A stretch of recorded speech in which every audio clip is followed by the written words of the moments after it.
I told the caller that I could not answer his questions because we weren't privy to what's going on, what's taking place. The county executive was not consulting with us, and we've been pretty much left out of the loop. What's taken place? Nothing.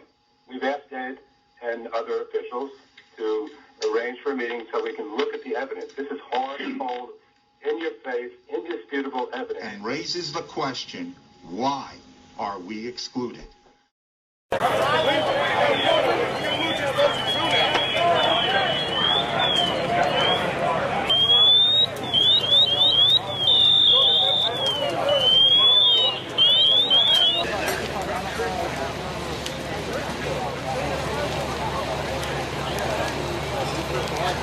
I don't want to tell anybody what to do. Back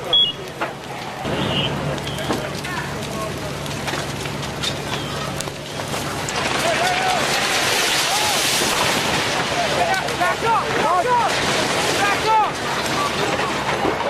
I'm right here. Eric! Eric!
And good morning, and we're going to do a part 2 of our year-end show.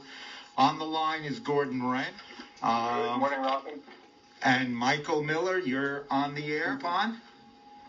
Good morning. Good morning. So we're going to do part 2 and some of the things that we're going to end here. So it's a combination show of the Illegal Housing Task Force together with Coupon. And it does affect who wants to be a volunteer. The volunteers of Rockland County. So, Gordon, why don't we set it up, because I do have to make a prepared statement. Okay, so we're going to respond to Clarkstown what they don't want you to know post of last week. All right, that's easy to set up. Last Friday and the Friday before, we talked about our... a caller called in 2 weeks ago. I told the caller that I could not answer his questions because we weren't privy to what's going on, what's taking place. The county executive was not consulting with us, and we've been pretty much left out of the loop. And as a result of that, Clarkstown, what they don't want you to know, produced 2 presentations, including the verbiage from the radio program where Michael Miller and I were both quoted as being concerned and I would say extremely frustrated by the lack of our involvement. So anyway, Clarkstown, what you don't, we have no idea. We didn't have any input into these 2 programs. They're pretty hard hitting, and they're pretty. In fact, the second one, the title was "It's a Fixed In," referring to the county exec and the county takeover. And we had no input in that. We didn't ask anyone to produce it. But I don't disagree with anything that was in that piece. The county executive has decided not to include us in the initial planning phase, which is critical, is extremely concerning. So how's that for a setup? Okay, that is perfect. So I just want to make sure that we have this clear, that the Illegal Housing Task Force and Coupon has no control over what they put on or what they post. Clarkstown, what they don't want you to know, when they post it, and the accuracy of what they... However, there's one thing they did say that all 3 of us agree. which is both the illegal task force and Coupon believe we should be involved in the planning, strategy, implementation, and follow-up from the beginning to ensure the problems in Spring Valley are solved. The county executive had a meeting with you, Michael, in his office and told you that several departments are working on the planning and strategy now and will get us involved when the county takes responsibility on February 14th, 2022. And he also said that to me as well on the phone. We all know that this is the county executive's prerogative to include us as he determined the need to do so, but we believe we should be involved in this with our county executive and his staff now. We are disappointed that the county executive hasn't seen fit to get us involved now and hope he will reconsider and include us as soon as possible. Our many years of opposing this illegal and immoral activity have led us to become frustrated with all levels of government in New York State. Our officials can and should do more. Collectively, we believe we know more about what has happened with the illegal housing and zoning issues than the people involved from the county and Spring Valley combined. We have firsthand information from our observations from code enforcers, the residents, and observing the justice, if you call it justice, in the court systems whose jobs and lives are affected by it, and not being called upon to use this knowledge, experience, and information to help solve the problem is mystifying. Perhaps we have been vocal about this for several years, trying to draw attention to these problems, which are getting worse, is the reason we are not called upon. But our outcries about these issues to our politicians and state representatives are the reason the monitors were assigned to the village of Spring Valley and the town of Ramapo to begin with.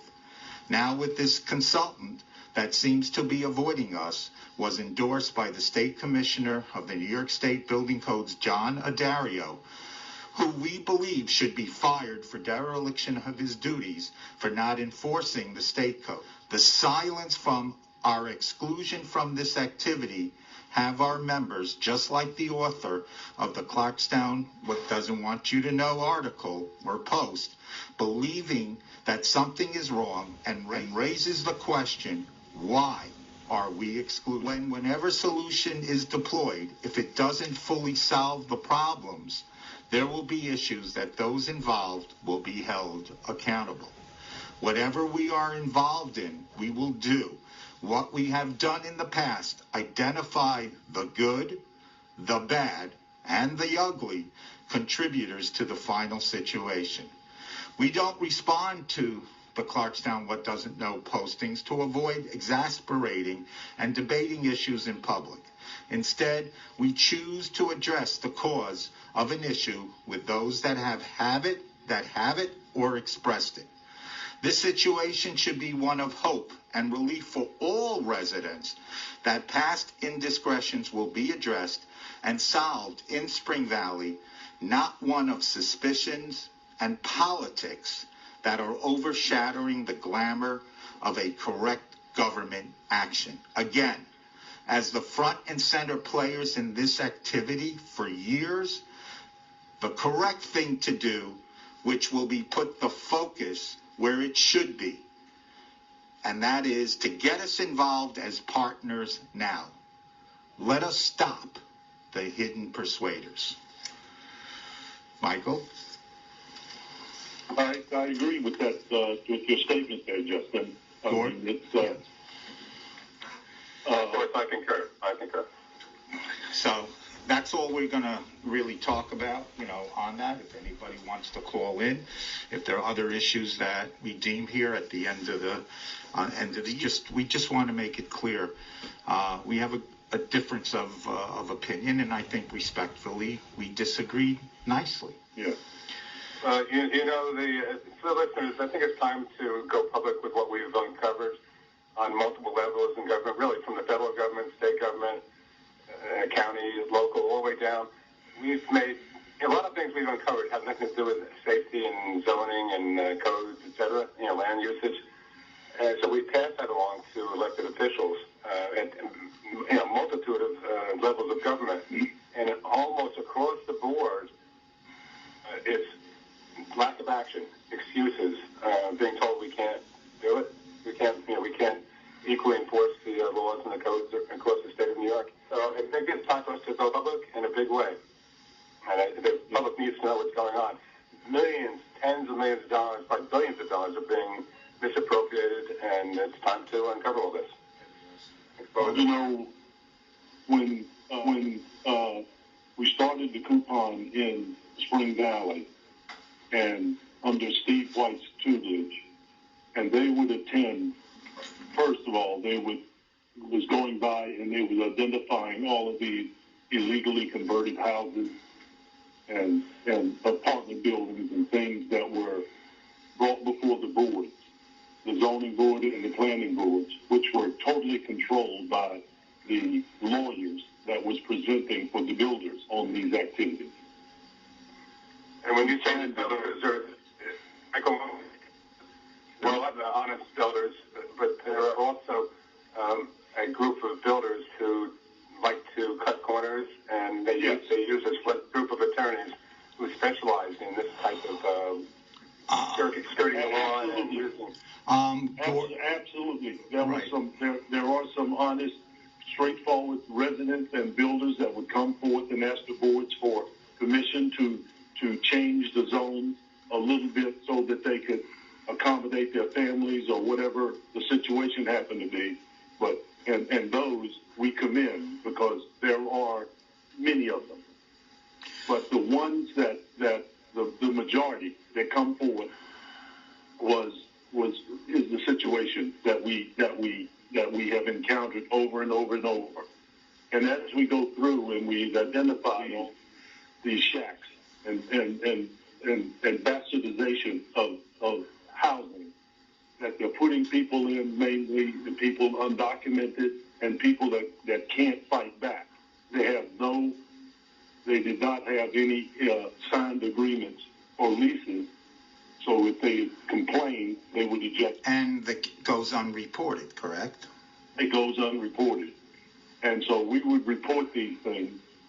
Nothing would happen in town. So in the village.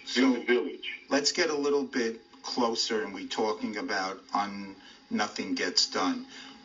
Is it time to expose what we found and what we presented to the electrical board, Gordon? Let's hang on to that, and I'm not sure if something that must be said is that with all of the housing boom that's going on, especially in here in Rockland County, and the bills that's been proposed in New York State to expand multifamily dwellings, everybody needs a place to live. I mean, there's no doubt about it.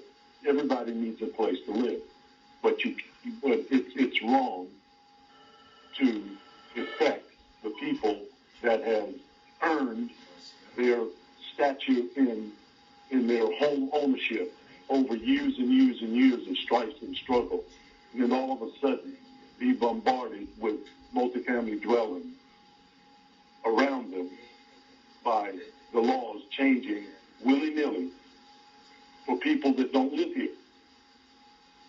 When the population is going to expand, there's always expansion. But you can't just change everything that has happened in the past and start importing people in. You have to allow for the people that is already here, but you cannot go and make massive changes to your zoning laws and your comprehensive plans to accommodate those that want to be here at the expense of those that have been here for long periods of time. Couldn't agree. There's nothing wrong with people moving in and wanting to move in, but move into what is here already. Don't change it to what you want it to be. Well, that's like the Patrick Farm property. That area is all rural residential, and the people live there live on mostly very large lots. A lot of them have horses, and they like the solitude and the semi-rural nature. and the town of Rampo arbitrarily changes 200 and some odd acres to allow multiple dwellings. It's wrong. And the people moving in from other areas should abide by the current zoning, not get it changed to meet their needs and the builder's needs. Hey, Justin, I'm sorry, go ahead, Michael. No, we have a caller. If you want to take the caller, did you want to get a thought in, Gordon? No, let's take the caller. Okay. I want to finish up, follow up on the topics you brought up before the first caller. No problem. Frank? Yeah, good morning, guys. Good morning. Good morning. Happy New Year. Happiness, safe New Year. Thank you. It's been a rough year, no doubt about it. But, I was on the radio yesterday talking about this, and I told them it's in our blood. It's in your blood. It's in every emergency service blood that when something's wrong, they speak up. The backing is not there, as we could see. There are people that are paying the consequences, hopefully, for the devastation that happened during the year here, the loss of an emergency service personnel, and we've got the virus going on now. We got the EMS. We got working our tails off here, and it just goes on and on and on. And we talk about, another thought is, we talk about that we don't like getting involved in politics. We don't. We don't like taking sides. But, the people of this county are complaining. Us volunteers, we're out here fighting, and nothing's going forward. So And nobody seems to have our back. Correct. Well, they do at the press conferences after there's a tragedy. All the elected officials in our county, from the top to the bottom, all say the right things. We got to prevent this from happening again. We got to protect. All these codes that are in effect are because people died. There were tragedies, and they're not enforcing the codes. They're in effect now. And they're right. Well, all the elected officials are standing behind us at the podium, obviously, except for the Spring Valley mayor. He couldn't care 2 cents, or even in that area. You never seen him. Let's talk a spade here. Okay. And then you get certain supervisors, and we'll know exactly who I'm talking about. I can only do so much. Come on, nothing gets done without a supervisor. Frank, there's a pattern here. When we expose illegal activities in various areas, we go to the officials and their departments that have the ability to enforce. And almost across the board, it's been a lack of action.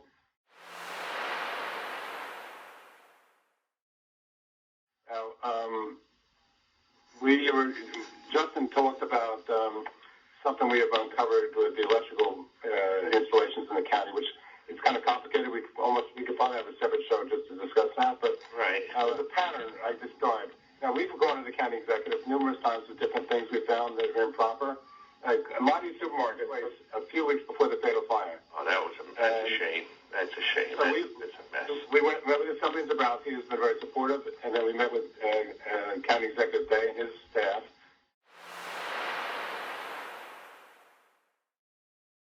And we showed them photographs. What's unusual about that fire is we have 85 photographs taken a few months before this fire, and it showed the unbelievable lack of code compliance in the construction and the additions of this called Motty supermarket.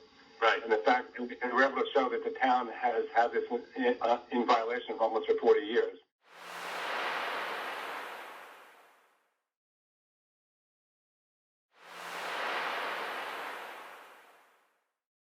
Right. No enforcement. And then what happened after the fire, et cetera, et cetera. So we asked someone Zabrowski's staff and County Executive Day, they have the bullet pulpit. Let's arrange for a meeting with the John Adario, who I agree with Justin, he should be fired because he's the senior code official in the state, and he's allowing this to continue for years. We've been fighting this for over 20 years. Right. And so I said, let's sit down with the commissioner and his staff and the town of Rampo. Here's a situation where we almost lost firefighters. If it wasn't for Chris Keir working with the 2 chiefs from Muncie Fire Department, Andy Schlissel and Adam Gordon, they pulled everyone out of that building. Right. I remember. Before, we could have lost a whole team of firefighters. This was beyond, as someone in the DA's office said, this looks like construction you see in Haiti. No knock on Haiti, the country of Haiti. But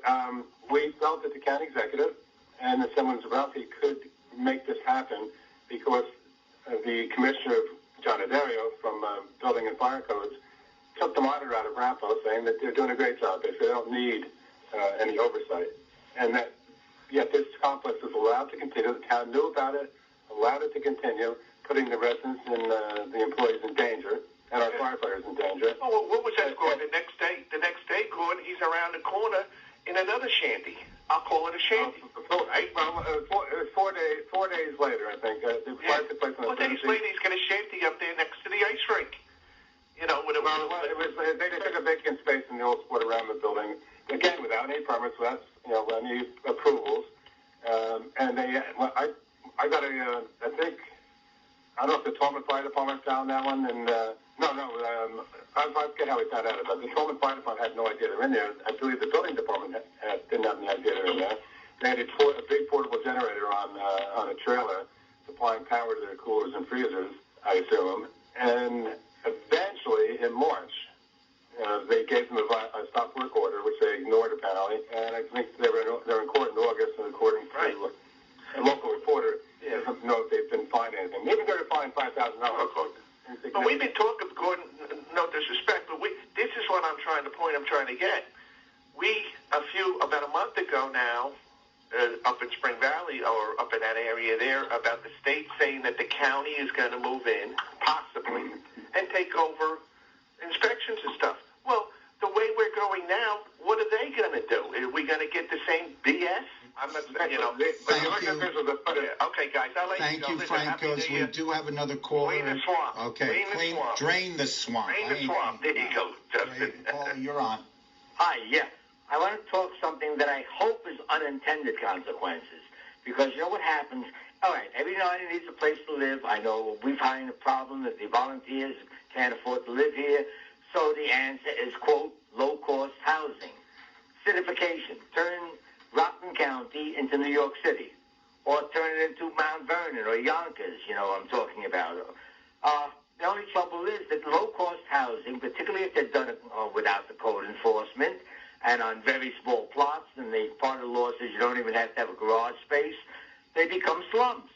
Somebody calls it suburbicide. Some say that. I call it's just the influence. Again, my new buzzword is hidden persuaders. That's what it is. And also hidden unintended consequences. They don't realize that when you do something, X causes Y, which causes Z, which causes a mess. And guess what? They don't give a damn. They don't give a damn as long as they get their votes. Right. That's it. That's it. My thought I've uncovered a pattern here.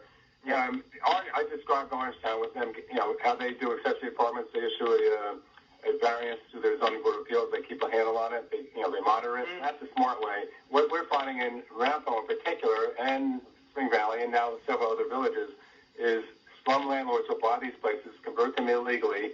Then the residents who take pride in their property, like Michael described, have been paying taxes for years and years, and they file a complaint with the town or the village, and nothing happens. They file another complaint, nothing happens.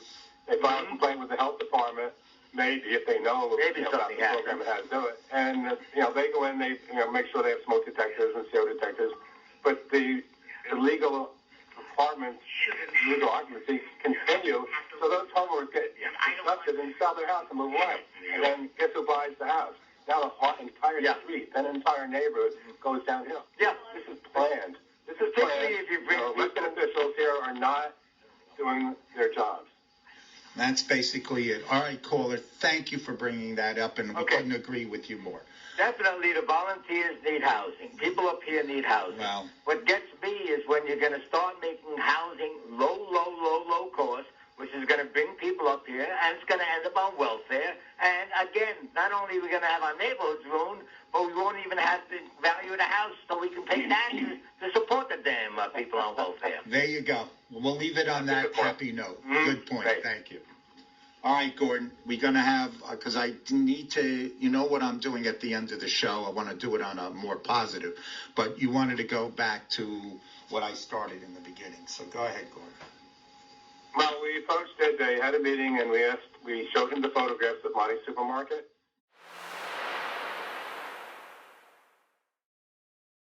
And this is just an example about, elected officials could be doing more. This was an unusual situation. We had a major fire in a dangerous, non-code compliant building that could have And if it wasn't for Chris Keir and the heads-up action of the Motty fire chiefs, could have resulted in serious injury or death of firefighters. And quite frankly, with no alarm system, no sprinkler system, and the layout of the building, we're lucky no employees and no customers were hurt or killed in that fire. So what's taken place? Nothing. We've asked Ed and other officials to arrange for a meeting so we can look at the evidence. This is hard and cold, in your face, indisputable Wasn't that evidence. the impetus of and the reason I wrote a 48-page document to the state back on February 22nd? I got to respond April 1st, and then I had to respond with a lot of other stuff, and I did on April 29th. Today is December 31st, and I still haven't had a response. Go ahead, Michael. One of the reasons that we are talking about this today is because of some people that I know in Spring Valley has brought to my attention that the consultant went to 49 Route 59. No, 49 South Main Street. South Main Street to visit a school that has been in non-compliance ever since it's been there. And he proclaimed that he was going to shut it down and evict all of the people out of it and do whatever was next bring them into compliance. That was a few weeks ago, and the school is still operating. It was before Hanukkah. This is exactly what Coupon and the Illegal Housing Task Force and Gordon, this is what we are fearful of, this happening, is that these people, the hidden persuaders, are going to prevent these things from happening when they should happen. So at the end of the day, they're going to declare victory because they went and kicked on some people that can't fight back, that did these illegal housing.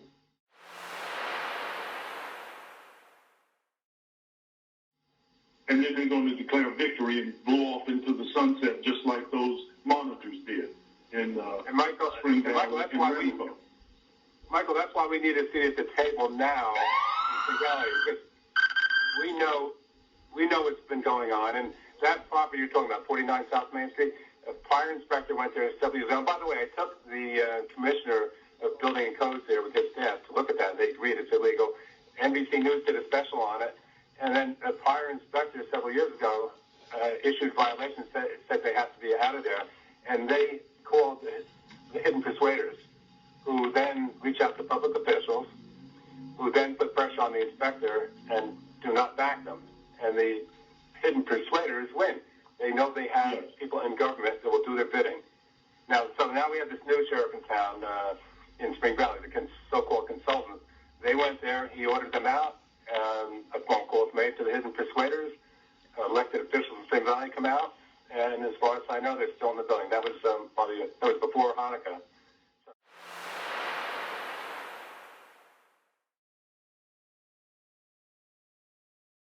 Nothing has changed. This new guy talked a good talk in front of the legislature.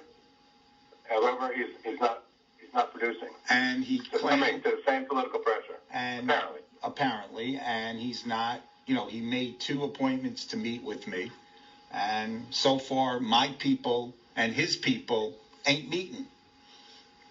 The Spring Valley situation is taking place now because of the fatality. Unfortunately, the fatality that took place in Spring Valley. We almost had 2 fatalities. 2 fatalities. Yes, 2 fatalities. And Chris Keir, when he got there, said he would not have been surprised if 25 people died in that fire. It was so dangerous. Right. And so we're going to wait for a fire in Rampo. We're going to wait for a fire in Airmont to force the municipalities to do their jobs and enforce the codes fairly. It's wrong.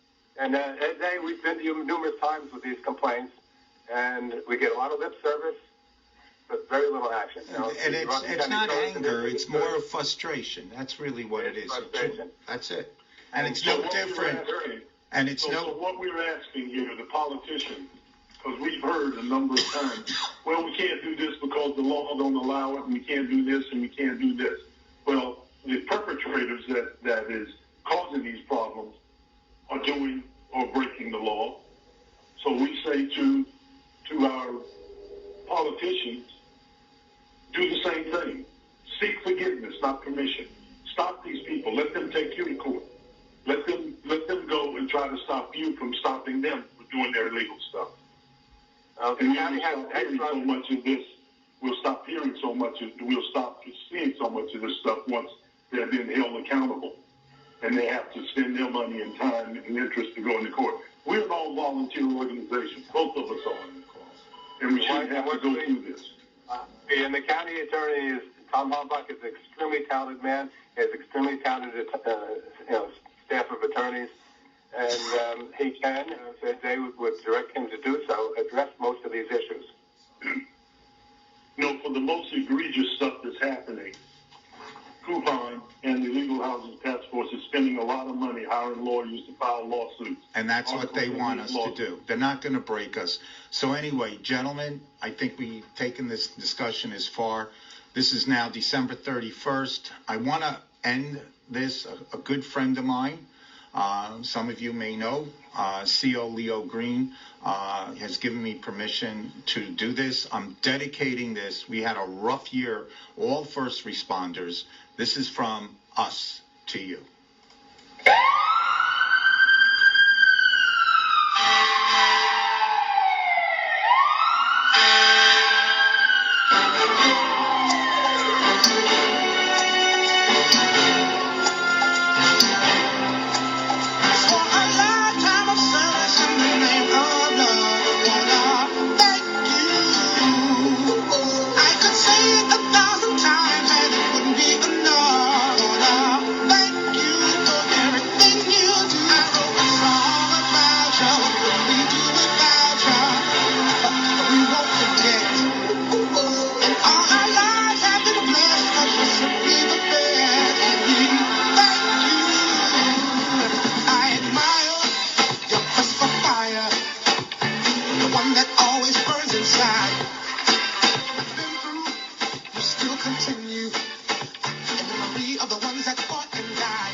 So we're thanking you. Live better, dream come true.